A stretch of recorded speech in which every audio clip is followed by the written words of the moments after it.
sędzia Anna Maria Wesołowska. Otwieram rozprawę przed sądem rejonowym. Będzie rozpoznana sprawa Roberta Lisieckiego. Stawił się oskarżony, lat 34, pracownik firmy handlowej, zamieszkały w Tarnowie, dotychczas niekarany. Oskarżam Roberta Lisieckiego o to, że w dniu 9 lutego 2010 roku w Tarnowie dokonał zniszczenia mienia na szkodę swojego brata Michała Lisieckiego. Oskarżony pozostawał w konflikcie z pokrzywdzonym, od kiedy ten ujawnił, że jest homoseksualistą. Kiedy oskarżony dowiedział się, że jego brat zamierza otworzyć klub dla homoseksualistów, bardzo się zdenerwował i próbował odwieść pokrzywdzonego od tego pomysłu. Michał Lisiecki nie zmienił jednak zdania. W związku z tym oskarżony wdarł się do lokalu, w którym pokrzywdzony prawie skończył remont. Chcąc uniemożliwić bratu otwarcie klubu, dokonał zniszczeń na łączną kwotę 53 000 złotych. Za popełnione przestępstwo oskarżonemu grozi kara nawet 5 lat pozbawienia wolności. Czy rozumie pan treść zarzutu? Tak, rozumiem, Wysoki Sądzie. Przyznaje się pan do dokonania tego czynu? Nie, ależ skąd? I zaręczam, że jestem niewinny. Pouczam, że przysługuje panu prawo do składania wyjaśnień przed sądem. Może pan również bez podania przyczyny odmówić składania wyjaśnień. Jaka jest pana decyzja? Oczywiście chciałbym złożyć wyjaśnienia. W takim razie słuchamy. Co pan robił 9 lutego wieczorem? No, pracowałem do późna. Wyszedłem z pracy koło 7 i pojechałem prosto do domu. No, nie miałem żadnych specjalnych planów na wieczór, więc siedziałem przed telewizorem i jadłem pizzę. No, nigdzie bym nie wychodził, gdyby nie telefon od Michała. A proszę nam opowiedzieć o tym telefonie. No, Michał zadzwonił koło 9. Zazwyczaj nigdy tak do mnie późno nie dzwonił. Więc dlatego pomyślałem sobie, że może coś się stało. No i rzeczywiście mówi, że ma jakieś kłopoty i że koniecznie dzisiaj chciałby się ze mną spotkać. I przystał pan na prośbę brata? No tak, oczywiście przystałem, tylko do żadnego spotkania nie doszło. A dlaczego? No, pojechałem tam, gdzie się umówiliśmy, czyli pod ten klub, który miał niedługo otworzyć. No, Michał mówił, że będzie późno, ale jak przyjechałem, to go tam nie było. Zapaliłem papierosa, zamknąłem samochód i podszedłem bliżej, żeby zobaczyć co i jak. No i co pan zobaczył? No, od razu rzuciło mi się w oczy, że boczne drzwi od klubu są otwarte. Trochę mi to przestało pasować, no ale pomyślałem, że może Michał jest w środku. Wszedłem, no a tam wszystko było zdemolowane, wszędzie pełno szkła, poprute loże i sofy, no po prostu istna demolka, jakieś bazgroły wypisane sprayem na ścianach. No, strasznie to wyglądało. No i jak pan zareagował na ten widok? No wystraszyłem się. W pierwszym momencie myślałem, że może Michał jest gdzieś tam w środku. Zacząłem się rozglądać, szukać go. No nie wiem, myślałem, że może to jakiś napad czy coś w tym stylu. No ale jak nic nie znalazłem, pomyślałem, że zadzwonię do niego i powiem mu o tym, co się stało. No ale wtedy zobaczyłem, że policja podjechała pod główne wejście. I co pan wtedy zrobił? No jak to co? No zacząłem uciekać. No, ale i tak zaraz mnie zatrzymali. Mógłby pan wyjaśnić sądowi, dlaczego zaczął pan uciekać na widok policji, skoro to nie pan zdewastował klub pańskiego brata? No, wie sąd, no bałem się aresztowania, podejrzeń, jakichś głupich insynuacji. No, wiem dobrze, jak to wyglądało. Włamanie, demolka, a w środku kto? Ja. Panie Lisiecki, tym łomem posłużono się przy włamaniu do klubu pańskiego brata, jak również dokonano nim zniszczeń. Na tym łomie zabezpieczono tylko i wyłącznie pańskie odciski palców, podobnie zresztą jak na tej puszce z farbą. Może pan powiedzieć, jak to się stało? No nie wiem, może jak oglądałem zniszczenia, to przez przypadek dotknąłem tych rzeczy, ale Wysoki Sądzie, ja jestem niewinny, ktoś mnie w to wszystko wrabia. A dlaczego miałby ktoś pana wrabiać? No, nie wiem, nie rozumiem tego. Wiem tylko tyle, że Michał ze mną się tam umówił, no ale jak już była policja i w ogóle, to wyparł się wszystkiego w żywe oczy. Wyparłem się, bo nie umawiałem się z tobą na to spotkanie. Ja nie rozumiem, dlaczego ty tak kłamiesz. Panie Lisiecki, proszę wstać. Za chwilę udzielę panu głosu, będzie pan mógł złożyć zeznania, ale teraz proszę nie przeszkadzać. Mój brat kłamie. Ja nie wiem, w co on pogrywa. Ja pogrywam, tak? Ja pogrywam. Michał, proszę cię, daj spokój. Umówiłeś się tam ze mną, ale wystawiłeś mnie. No, jakby nie było billingów, to może co? Byś jeszcze powiedział, że w ogóle do mnie nie dzwoniłeś, tak? Ja naprawdę, Wysoki Sądzie, nie miałem żadnego powodu, żeby zniszczyć mu ten klub. Przyznaję, ostatnio może nie układało się pomiędzy nami najlepiej, ale nie aż do tego stopnia. A dlaczego nie układało się panu z bratem? No, chyba głównie przez ten pomysł z tym klubem, no i przez to, że tak się afiszował ze swoim homoseksualizmem. A proszę powiedzieć, pan miał jakiś problem z akceptacją orientacji brata? No, nie tylko ja. Sąsiedzi, znajomi, pracodawcy też się mieli. Wie sąd, jak to jest. Ktoś rzuci brat pedała, a to już później żyje dalej swoim życiem. Nie wiem, może gdyby Michał żył sobie spokojnie ze swoim chłopakiem, nie afiszował się tak, nie obnosił na lewo i prawo i nie mówił, kim to on nie jest, czego to on w łóżku nie robi.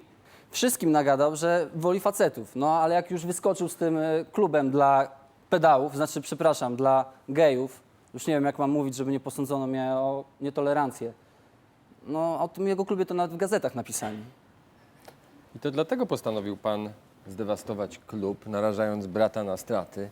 Wiedział pan, że on już nie zdąży z remontem przed zaplanowaną za kilka dni oficjalną datą otwarcia. Nie, ja tego nie zrobiłem. Wysoki sądzie, nie musiałem. Ten klub i tak by nie przetrwał. No ile by się utrzymał? Miesiąc? No, góra 2. No, naprawdę, ilu w Tarnowie jest gejów? Ja, Wysoki Sądzie, jestem ofiarą jakiegoś spisku. Tylko nie wiem akurat, dlaczego wybrali sobie mnie. A co pan ma na myśli? Wysoki Sądzie, mam na myśli to, że jest wiele osób, które mogły zniszczyć klub Michała. Jego była dziewczyna, jego chłopak, nawet ta kobieta, która zadzwoniła po policję. Myślę, że powinniśmy im się bliżej przyjrzeć. Czy do pana są pytania? Nie mam więcej pytań do oskarżonego. Ja do oskarżonego nie mam żadnych pytań, dziękuję. Pouczam, że przysługuje panu prawo do zadawania pytań świadkom. Teraz może pan usiąść, dziękuję, a pana poproszę do barierki. Proszę się przedstawić. Nazywam się Michał Lisiecki, jestem bratem Roberta. Pana wiek i miejsce zamieszkania. Mam 25 lat i mieszkam w Tarnowie. A czym się pan zajmuje? Z wykształcenia jestem plastykiem. Zajmowałem się różnymi projektami do jednej z galerii w mieście, też trochę do teatru. Ostatnio zrezygnowałem z tego wszystkiego i zajmowałem się głównie moim klubem. I wbrew temu, co mówi Robert, gdyby nie to, że wszystko zostało zdemolowane, na pewno odniósłbym sukces. Ponieważ oskarżony jest pana bratem, przysługuje panu prawo do odmowy składania zeznań. Jaka jest pana decyzja? To, że jest moim bratem, o niczym nie świadczy. Jest też moim wrogiem. Świadomie zniszczył cały dorobek mojego życia. Musi za to odpowiedzieć. Złożyłem wniosek o ściganie, będę zeznawał. Pouczam pana obowiązku mówienia prawdy. Składanie fałszywych zeznań jest karalne. I proszę nam opowiedzieć o wydarzeniach z 9 lutego. O wszystkim, co wydarzyło się w moim klubie, tak naprawdę dowiedziałem się od policji. Nie było mnie tamtego popołudnia w Tarnowie, więc te zeznania Roberta o jakimś spotkaniu ze mną można między bajki włożyć. Jak miałbym się z nim spotkać, skoro byłem w Krakowie? Nie byłeś w Krakowie, jak do mnie dzwoniłeś. Powiedziałeś, że jesteś w Tarnowie. Wyznaczyłeś konkretne miejsce i datę spotkania i to nie był Kraków, tylko Tarnów. Powtarzam, 9 lutego byłem w Krakowie, więc jak mogłem proponować bratu spotkanie w Tarnowie?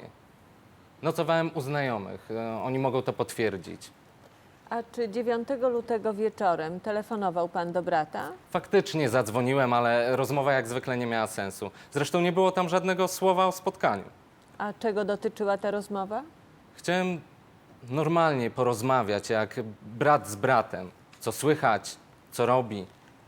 Tylko że on od razu na mnie naskoczył. Na początku nie wiedziałem, o co chodzi, ale po kilku słowach zaczął mi wygarniać, że jestem nienormalny, żebym wziął się za jakąś uczciwą pracę. I już rzuciłem słuchawką. Ja nie chciałem słuchać, jak mnie obraża. Ostatnio zresztą nic innego nie robił, a ja naprawdę mam już tego dosyć. Dlaczego brat pana obrażał? Robert nie potrafi zrozumieć tego, że ma brata geja. Od kiedy dowiedział się, że jestem gejem, w ogóle przestał się do mnie przyznawać. Potem jak gdzieś przypadkiem spotkaliśmy się na ulicy, to zawsze były jakieś pretensje, oskarżenia, zarzuty.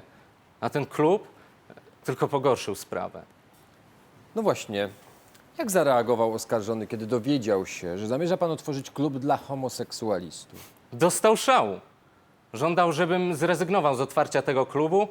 Nie chciał, żeby nasze nazwisko było kojarzone z klubem dla jego zdaniem zboczeńców. Już wtedy mi groził, że po jego trupie, że zrobi wszystko, żeby nie doszło do otwarcia tego klubu. No i dopiął swego. Ale ja tu mówiłem w nerwach, w zdenerwowaniu. Jak nie docierały do ciebie żadne inne argumenty, no to No to co? No co? Szantażowałeś mnie, tak? A jak zobaczyłeś, że nie udało ci się mnie przestraszyć, to zdemolowałeś mi klub. Masz do mnie żal, że mama przed śmiercią zostawiła wszystkie oszczędności mnie, a nie tobie. Wiesz co, Michał? Matka w tej chwili przewraca się w grobie. A wiesz dlaczego? Bo przeznaczyłeś te pieniądze na jakiś klub dla zboczeńców. Wiesz co, zamknij się, bo jeszcze bardziej się pogrążasz. Proszę panów, ale dosyć tej dyskusji. Proszę wstać. Jeżeli jeszcze raz będą panowie się w ten sposób zachowywać, zostaniecie ukarani karą porządkową. Wysoki sądzie, ja naprawdę nie wiem, dlaczego mojemu bratu z taką łatwością przychodzi oskarżać mnie. Przecież nawet jego chłopak Łukasz był przeciwny otwarciu tego klubu. Chyba żartujesz. Teraz starasz się udowodnić, że to co, że Łukasz zdemolował mi klub? To jest żałosne. Jesteś śmieszny. Nie ja to powiedziałem, ty to powiedziałeś. Ale ja o coś przed chwilą prosiłam. Przepraszam, Wysoki sądzie. Proszę usiąść. Czy są pytania do pana? Nie mam, dziękuję. Do pokrzywdzonego nie mam. Dziękuję bardzo. Dziękuję panu. Proszę usiąść.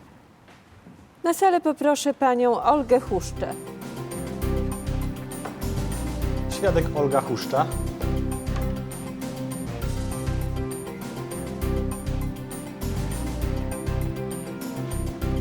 Bardzo proszę. Proszę się przedstawić. Olga Huszcza, mam 26 lat i mieszkam w Tarnowie. A czym się pani zajmuje? Uczę się w studium zawodowym i pracuję również w biurze turystycznym. Jest pani spokrewniona, spowinowacona z oskarżonym? Nie, tego człowieka widziałam pierwszy raz w życiu tamtego wieczora, kiedy włamał się do tego klubu. Pouczam panią obowiązku mówienia prawdy. Składanie fałszywych zeznań jest karalne. Rozumie pani? Tak, owszem. Proszę powiedzieć, co pani wiadomo na temat wydarzeń z 9 lutego? Wysoki sądzie, to właśnie ja zadzwoniłam wtedy na policję, bo przez przypadek naszłam tego włamywacza. Proszę nam dokładnie o tym opowiedzieć. Była gdzieś tak godzina 11 wieczorem. Wracałam akurat do domu od mojego chłopaka. Szłam właśnie z przystanku, a że mieszkam 2 ulice dalej od tego klubu, no to przychodziłam obok. No jak tak szłam, to słyszałam jakieś dziwne, podejrzane odgłosy. Znaczy takie hałasy, jakby ktoś tam przesuwał meble, tłukł szkło i nie wiem co jeszcze. No, troszeczkę się przestraszyłam, no, ale tak jakoś z ciekawości podeszłam, żeby zobaczyć o co chodzi. I co pani zobaczyła? No z racji tego, że drzwi były tylko troszeczkę przymknięte, no to zajrzałam do środka, no i wtedy zobaczyłam jego, jak demoluje cały ten klub. No wtedy akurat pamiętam, że niszczył krzesła, ale z tego co pamiętam to były lustra, kanapy, lampy, wszystko było już zdemolowane, no i na ścianach były jeszcze takie te świńskie napisy na tych gejów. I co pani wówczas zrobiła? No najpierw uciekłam, no ale jak byłam już kilkanaście metrów dalej od tego klubu, to postanowiłam, że muszę zadzwonić na policję. Wyjęłam telefon i zadzwoniłam. Później się przyczaiłam i czekałam, aż przyjedzie patrol. Następnie widziałam, jak policja złapała tego włamywacza. Po jakimś czasie podeszłam do policjantów i powiedziałam im wszystko, co widziałam. Proszę pani, jest pani pewna, że oskarżony dewastował wtedy klub pana Lisieckiego, jego brata? No tak, oczywiście. To na pewno był on, bardzo wyraźnie go widziałam. Zresztą nikogo innego tam nie było. Wspominała pani, że mieszka pani niedaleko miejsca zdarzenia. Proszę powiedzieć, czy wiedziała pani, że pokrzywdzony w tym miejscu zamierza otworzyć klub dla gejów? Znaczy, no nie, no chyba nie. Generalnie ja się bardzo słabo orientuję, co się dzieje u nas na osiedlu i nie obchodzi mnie to za bardzo. Ale zdarza się pani aktywnie uczestniczyć w życiu internetowym osiedla, na którym pani mieszka, prawda? Tak, czasami coś tam skrobne na forum, ale przeważnie są to informacje o imprezach, filmach, no i takich tam. Imprezach, filmach. Proszę pani, mam przed sobą wydruk z forum internetowego, a konkretnie z wątku, który pani założyła, a który jest zatytułowany, pozwoli pani, że zacytuję, nie chcemy pedałów na naszych ulicach. W wątku tym protestuje pani przeciwko otwarciu klubu przez Michała Lisieckiego i to w bardzo niewybrednych słowach. Ja nie wiem, o czym pan mówi. Generalnie nigdy nie słyszałam o takim wątku. A proszę pani, a czy używa pani, gdy pani wpisuje się na tym forum, takiego niku Olga84? No tak, no, ale widocznie ktoś się pode mnie podszył. Podszył się pod panią. No to bardzo ciekawe, bo proszę pani, akurat prokurator ustalił w toku postępowania przygotowawczego, że wszystkie wpisy podpisane nikiem Olga84 pochodzą z tego samego IP, a konkretnie z tego samego komputera, który tak, proszę pani, się dziwnie składa, że znajduje się w pani domu. Co pani na to? No dobra, ale co z tego? Nie musiało mi się podobać, że taki klub powstaje w mojej okolicy. Więc o tym napisałam. Ja tak się wczytuję w te wydruki. Napisała pani również, że takie miejsca jak ten klub powinno się puszczać z dymem. Zgadza się? O tym już za chwilę. Największa kaszana. Facet zdradzać jest facetem. Jeszcze z kobietą to pół biedy. No myśli sąd, że laski coś takiego zapominają, że wybaczają? Twój jedyny brat przyklina własną matkę za to, że urodziła takiego zboczeńca jak ty. Ja już wcześniej mówiłem, że tej kobiecie należy się bliżej przyjrzeć. To ona zniszczyła ten klub. Zostańcie z nami.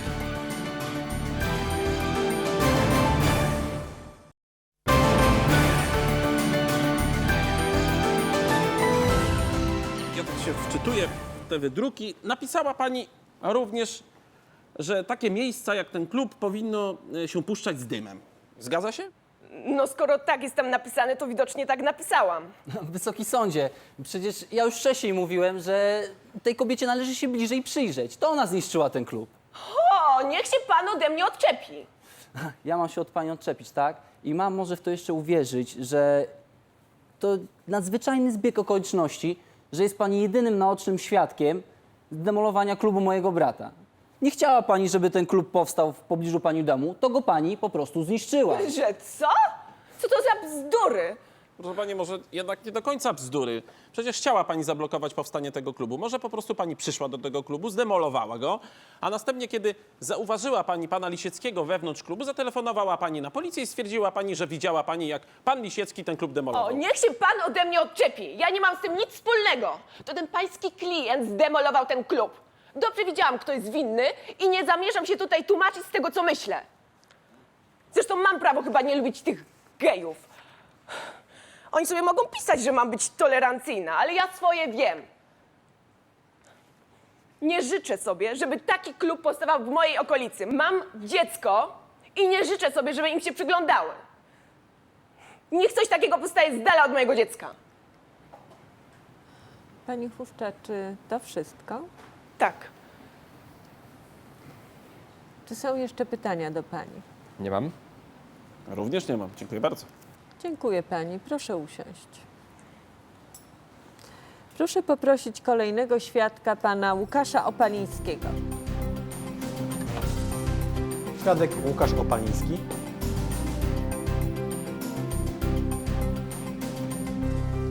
Bardzo proszę. Proszę się przedstawić. Nazywam się Łukasz Opaliński. Ile pan ma lat i gdzie pan mieszka? Mam 28 lat, mieszkam w Tarnowie. Czym się pan zajmuje? Na co dzień jestem inżynierem dźwięku. Robię dżingle do radia, muzykę do reklam. Zdarzają mi się też drobne zlecenia na lokalnym rynku. Z oskarżonym nie jest pan spokrewniony ani spowinowacony? Wysoki sądzie, z tym człowiekiem nie jestem ani spokrewniony, ani spowinowacony. Natomiast nie trzeba chyba ukrywać, że jestem partnerem Michała, czyli jego brata. Pouczam pana obowiązku mówienia prawdy. Składanie fałszywych zeznań jest karalne. Rozumie pan to? Tak, oczywiście. Bardzo proszę pytać. Ja w tej sprawie nie zamierzam niczego ukrywać. To słuchamy. Co pan wie w tej sprawie? Otóż o tym, co się wydarzyło 9 lutego, prawdę mówiąc, wiem niezbyt wiele. W każdym razie było tak, że Michał zadzwonił do mnie w środku nocy.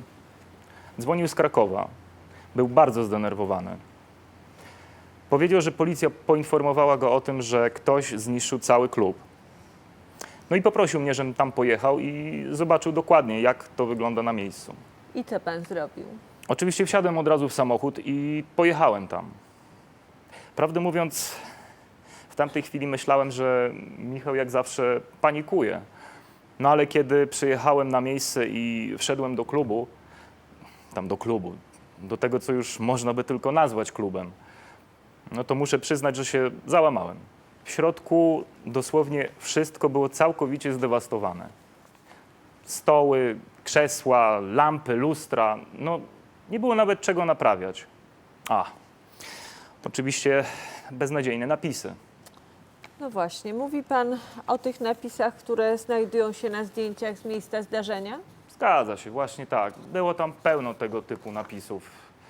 Nie wiem, coś mi mówi, nie, ja jestem przekonany, że to wszystko napisał Robert.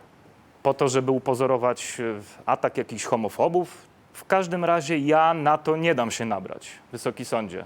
Wiem, że to wszystko zrobił Robert. Jak on by się nie wysilał, ja w jego niewinność nie uwierzę. A dlaczego jest pan przekonany o winie oskarżonego?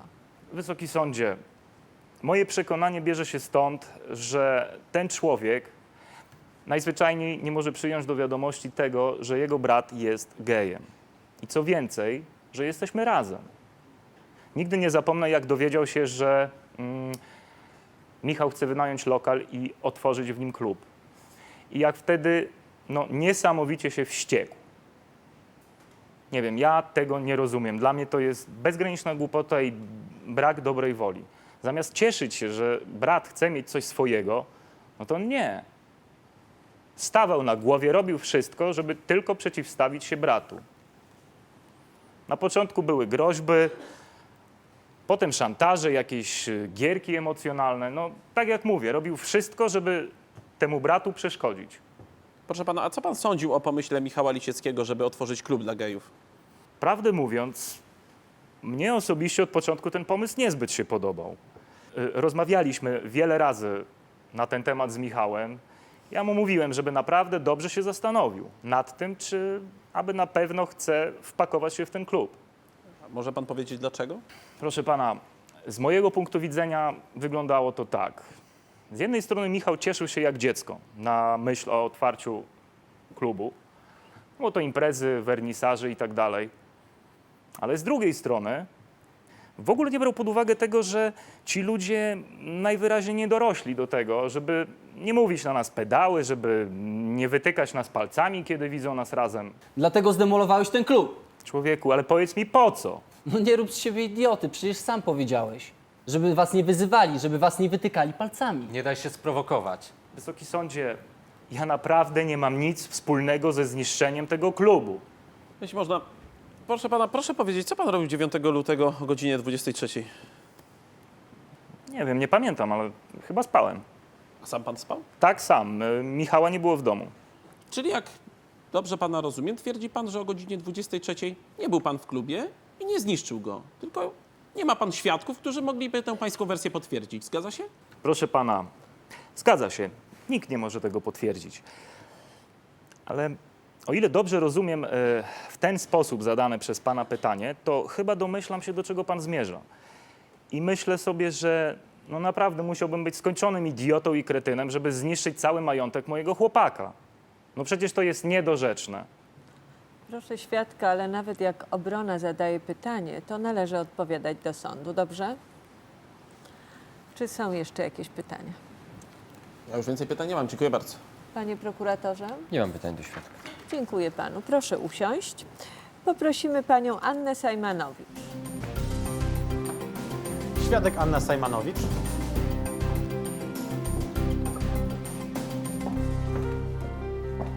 Proszę podejść do barierki. Proszę podać swoje imię, nazwisko, wiek i miejsce zamieszkania. Nazywam się Anna Sajmanowicz, mam 23 lata i mieszkam w Tarnowie.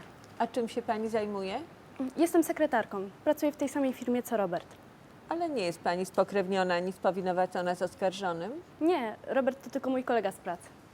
Pouczam więc o obowiązku mówienia prawdy. Składanie fałszywych zeznań jest karalne. Rozumie pani? Tak, Proszę nam opowiedzieć o wydarzeniach z 9 lutego. no o tym zdemolowaniu klubu brata Roberta to ja mogę powiedzieć tylko tyle, co u nas w pracy mówili. Ja ewentualnie mogę powiedzieć o tym, co się działo w tamten wtorek u nas w pracy. Jeżeli ma to związek z tą sprawą, to słuchamy. Pamiętam, że tamtego dnia Robert miał bardzo nieprzyjemną rozmowę z szefem. Około 16 szef zaprosił go do siebie do biura na rozmowę. U nas w pracy ściany są bardzo cienkie, więc dobrze słyszałam, o co poszło szefowi. A poszło o to, co zwykle, czyli o to, że brat Roberta jest homoseksualistą. Moim zdaniem takie rzeczy w ogóle nie powinny mieć wpływu na to, co się dzieje w pracy, ale najwyraźniej nasza firma i nasz szef nie jest tak tolerancyjny. Oczywiście szef już wcześniej dogadywał Robertowi z tego powodu, no ale teraz dowiedział się o tym klubie gejowskim, no i miał pretensje do Roberta o to, że pozwala swojemu bratu na coś takiego. Proszę pani, czy szef oskarżonego mówił coś jeszcze? No tak. Mówił coś w tym stylu, że skoro Robert nie radzi sobie z własnym bratem, to na pewno też nie poradzi sobie w pracy. Jakiś totalny absurd. I później dodał jeszcze, że idą zwolnienia, no i jak przyjdzie co do czego, to Robert będzie pierwszy. Ta groźba ze strony szefa musiała jakoś tak podziałać na oskarżonego. Musiał się zdenerwować. Był zdenerwowany? No ale ja mu się wcale nie dziwię. Kurczę, przecież pracownikiem jest świetnym, a szef czepia się go o to, kim jest jego brat. Z tego, co pani mówi, wynika, że dość dobrze zna pani Roberta Lisieckiego. Proszę powiedzieć, czy w pani ocenie byłby on zdolny do popełnienia czynu, o który jest oskarżony? Nie, no ja w to nie wierzę. Robert to nie jest żaden włamywacz ani wandal. No. Moim zdaniem winy w ogóle powinno się szukać gdzieś indziej. Gdzieś indziej, czyli gdzie? No głupio mi o tym mówić, ale no, ostatnio widziałam Michała razem z tym swoim chłopakiem na ulicy, no i bardzo się kłócili, okropnie. No ja nie wiem, o co poszło, ale słyszałam, że homoseksualiści są bardzo zazdrośni, no i strasznie emocjonalnie do tego wszystkiego podchodzą.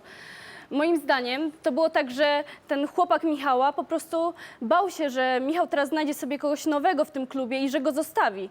No coś w tym stylu. Wysoki sądzie, to są bzdury, przecież pokłócić się to jest sprawa zupełnie naturalna, a na pewno nie powód do tego, żeby oskarżać mnie o zdewastowanie tego klubu. Przepraszam, Wysoki Sądzie, ale brat niejednokrotnie mi mówił, że ona na niego leci, że ona go podrywa. Pewnie teraz, żeby mu się przypodobać, stara się pogrążyć Łukasza. Zresztą ona nadal go podrywa. Ale ja naprawdę widziałam, jak się kłóciliście. Poza tym nie lecę na Roberta. Czy są jeszcze pytania do pani? Ja dziękuję bardzo. Więcej do pani pytań nie mam. Dziękuję. Dziękuję. Proszę usiąść. Na salę poproszę pana Zbigniewa Rudnickiego. Świadek Zbigniew Rudnicki.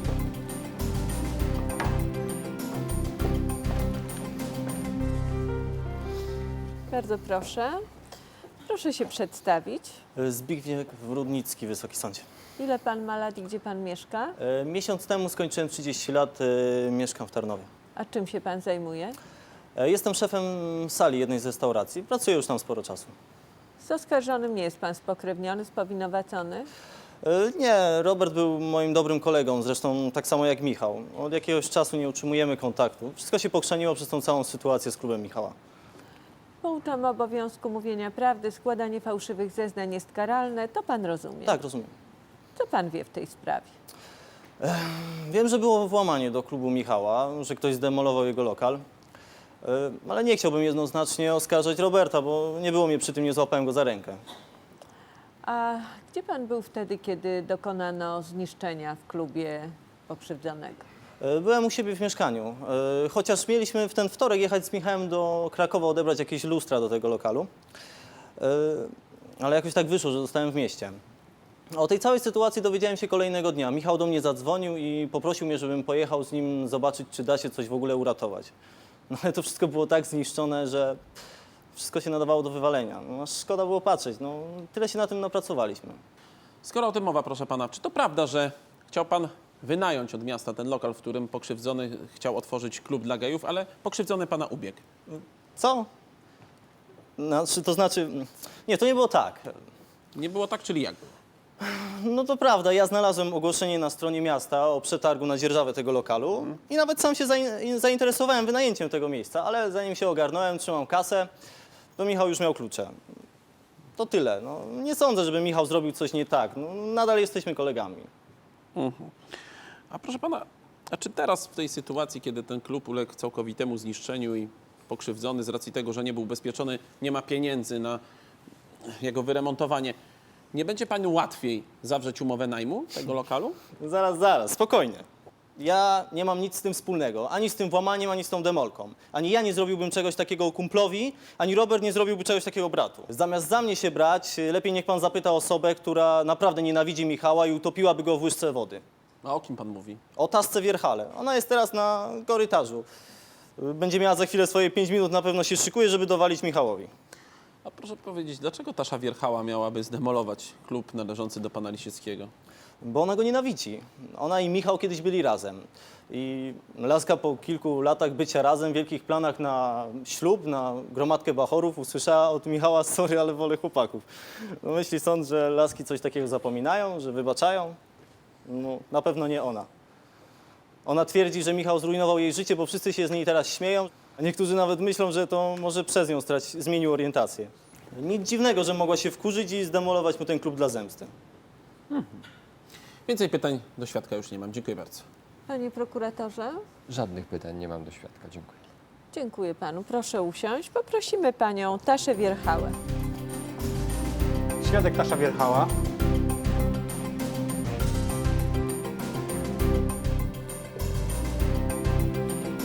Proszę podejść do barierki. Panie Opaliński, czy pan ma jakieś problemy z zachowaniem równowagi? Proszę usiąść porządnie. Proszę się nam przedstawić. Nazywam się Tasza Wierchała. Ile pani ma lat i gdzie pani mieszka? Mam 24 lata, mieszkam na stacji w Tarnowie. Ale to tak tylko na czas studiów. Właśnie jestem na ostatnim roku zażądania. Jest pani spokrewniona, spowinowacona z oskarżonym? Nie, Robert to mój znajomy. Pouczamy obowiązku mówienia prawdy. Składanie fałszywych zeznań jest karalne. Rozumie pani? Tak, jasno. Co pani nam może powiedzieć w tej sprawie?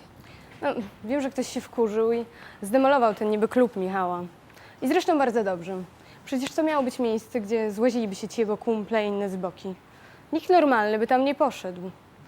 Michał chciał prowadzić w środku miasta coś takiego i chyba nie docierało do niego, że przecież ludzie na to nie pozwolą. A jacy ludzie? No chociażby mieszkańcy tej ulicy. Wyobraża sobie Wysoki Sąd, że dzieci bawią się na placu zabaw, a naprzeciwko paraduje banda kolesi trzymających się za tyłki? Nie wiem, jakim cudem ratusz dał koncesję na coś takiego. No chyba, że i tam pracują coś kolesi Michała. Taszka, weź przestań. Nie przestań, tylko właśnie tak to wygląda. Nie myśl, że ludzie was tolerują czy kochają. Nie tylko Roberta to wszystko wkurzało. Zresztą w międzyczasie widzieliśmy się parę razy z Robertem. Gadaliśmy o Michale i o tym, jakim jest d***iem. Ale proszę opanować swoje słownictwo. Jeśli można, Wysoki Sądzie, to innymi słowami. Proszę powiedzieć, co oskarżony mówił na temat swojego brata? Robert generalnie był już podłamany. Wiedział, że przez ten głupi klub wywalą go z pracy. Wstydził się za brata. No i ja go doskonale rozumiałam. Sama przez rok musiałam udawać, że nie widzę tych dziwnych spojrzeń czy użalania się nade mną. Trafiłam na kogoś takiego. Moje niby przyjaciółki stwierdziły, że to największa kaszana. Facet zdradzać jest facetem. Jeszcze z kobietą to pół biedy, ale z facetem? Przecież to jest jakiś horror. No ale oczywiście tego gnojka w ogóle to nie obchodziło. Naraził się połowie miasta, jeszcze ma czelność brata do sądu pozywać. Ale zeznania Michała Lisieckiego to nie jedyny dowód przeciwko oskarżonemu. Są też inne mocne dowody. Jasne, a najciemniej zawsze pod latarnią. A co pani ma na myśli? Wysoki sądzie, wszyscy teraz jadą na zasadzie prześladowanych gejów. A może to ten gach Michała rozp***dził mu ten głupi klub? Pani Wierchała, za takie słownictwo zostaje pani ukarana karą porządkową w wysokości 1000 zł. Mam nadzieję, że to panią troszeczkę uspokoi. No dobrze, rozumiem. Przepraszam. Po prostu denerwuje mnie to wszystko. A ten chłopak Michała, ten Łukasz, czy jak mu tam, może to on zniszczył ten klub Michała z zazdrości. A potem razem wrobili Roberta. Robert chociaż nie krył, że nie toleruje tego zboczenia. Jezus, dziewczyno, proszę cię. Czy ty przyszłaś do sądu tylko po to, żeby kolejny raz pokazać, jak mnie nienawidzisz? Nie tylko ja. Wszyscy cię nienawidzą. Nawet twój jedyny brat. Robert mówi mi, co czuje, kiedy o tobie myśli. A co takiego oskarżony mówił o swoim bracie? Mówił, że go nienawidzi, że się go wstydzi i wolał, żeby go nie było. Michał doprowadził go do takiego stanu, że Robert życzył mu jakiegoś wypadku, życzył mu śmierci, bo nie chciał się już dłużej wstydzić za niego. Naprawdę mówiłeś, że mnie nienawidzisz? Że chcesz, żebym umarł? Ale to nie tak, ja naprawdę tylko... No, Nie bój się, powiedz mu to w twarz. Twój jedyny brat przyklina własną matkę za to, że urodziła takiego zboczeńca jak ty. zamknij się już, rozumiesz? Teraz już wiem, co naprawdę o mnie myślisz. Za kogo mnie masz. Nie, to nie tak. No, Ale proszę o spokój. Wysoki sądzie, ale czy ja mogę coś powiedzieć, bo ja nie chcę, żeby tak wyszło. Tak, proszę mówić. Bo ja faktycznie mówiłem te wszystkie rzeczy, ale ja tak naprawdę nie myślę. Ja tylko chcę mieć brata. Normalnego, tak? Nie, no to nie o to chodzi. No, ja naprawdę nie myślę źle o tobie i o Łukaszu, tylko no, po prostu nie potrafiłem się pogodzić z tymi wszystkimi głupimi uśmiechami, jakimiś plotkami. No, No co? no po prostu no, czułem, że ten klub to będzie koniec wszystkiego, mojej pracy i w ogóle. To dlatego zdecydował się pan zdewastować klub brata?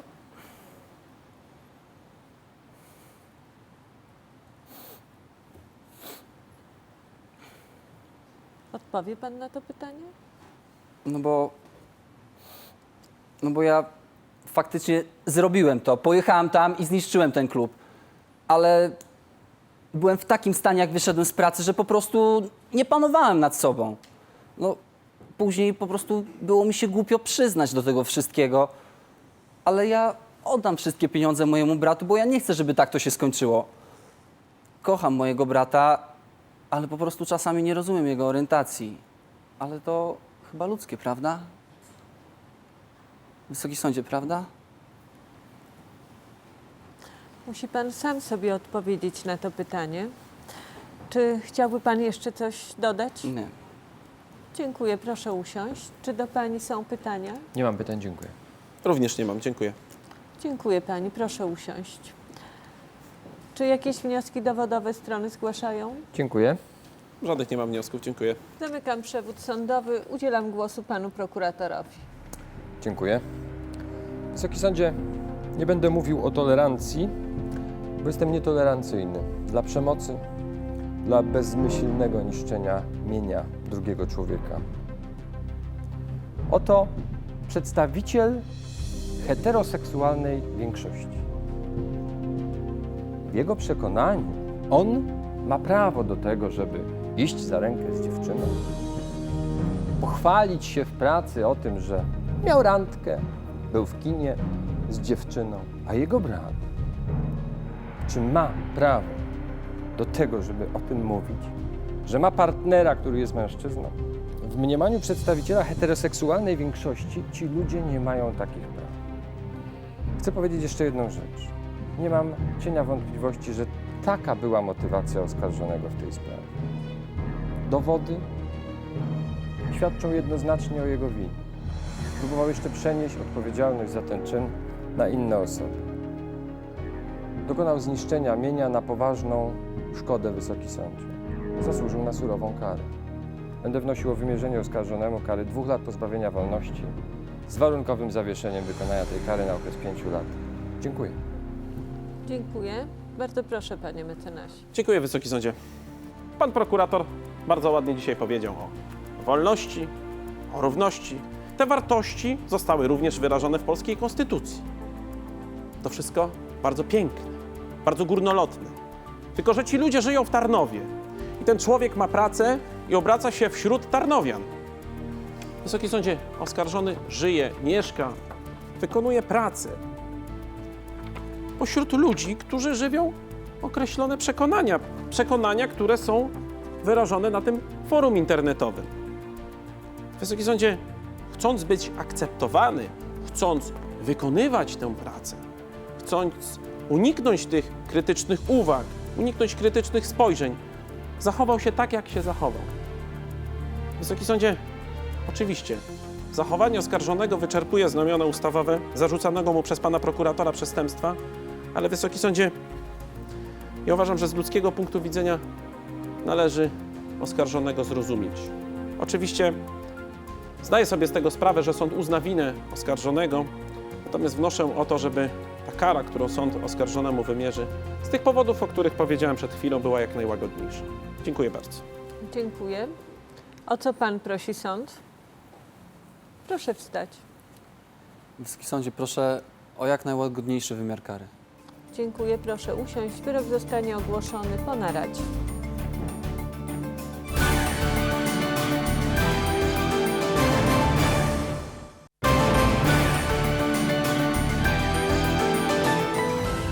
Proszę wstać, sądzie.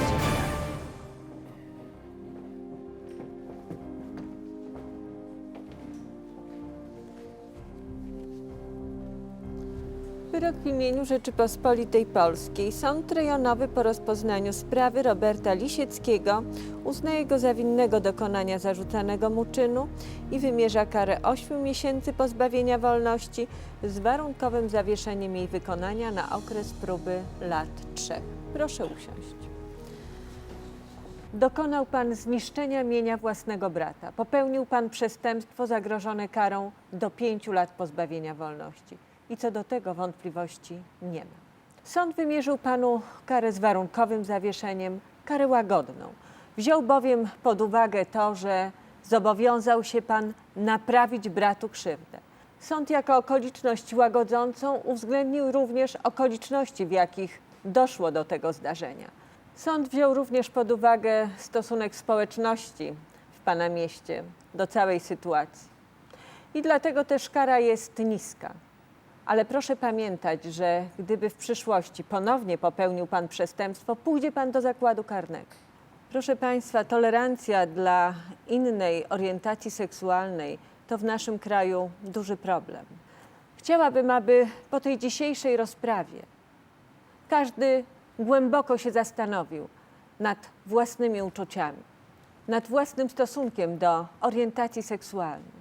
Voltaire pięknie powiedział i zacytuję państwu: twoje poglądy są mi obce, ale do końca życia będę walczył o to, abyś miał prawo je głosić. I zróbmy tak samo. Walczmy o to, aby ludzie wokół nas byli po prostu tolerancyjni. A wtedy będzie nam się żyło spokojniej i lepiej. To wszystko w tej sprawie. Zamykam rozprawę. Dziękuję państwu. Jutro na wokandzie sądu Jestem rodzinnego. pewna, że ma jakąś kochankę, a ja mu jestem potrzebna tylko po to, żeby ktoś mu gacie uprał. Naprawdę rodzice gryzą się jak psy. To nie mogę na ciebie patrzeć, tym bardziej po tym, jak pobiłeś matkę. Czy ty myślisz, że ci to ujdzie na sucho? Co? Sama chwaliłaś mi się ostatnio, jak taki jeden kupił ci nową komórkę. Zamknij się, nikt cię nie prosi, żebyś wtrącała się w moje życie. Orzeczenie wyda sędzia Artur Lipiński.